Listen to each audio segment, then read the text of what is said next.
Hey, Roger Martin here from Village, Montana. I had to clean out a bunch of junk on my computer. It means reinstalling a lot of things. I don't like doing it, but sometimes you got to clean the junk out, and so I did. So that means security, firewalls, past programs, junk mail was done, downloads were cleaned out, everything we could possibly clean out, and renew the operating system was done.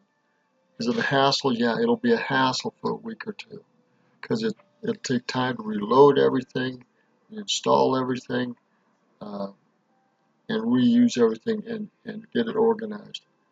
But is it worth it? Probably yes, because every so often, whether you want to or not, whether you hate it or not, you need to clean up your system, reinstall things, renew things, and make better use of your storage and your computer and its files. Well, that's it for me. Hate it or not, you got to clean things up, reinstall things, and renew things to make your system work better. That's just the way it is. It's Roger Martin from Village, Montana. Good day.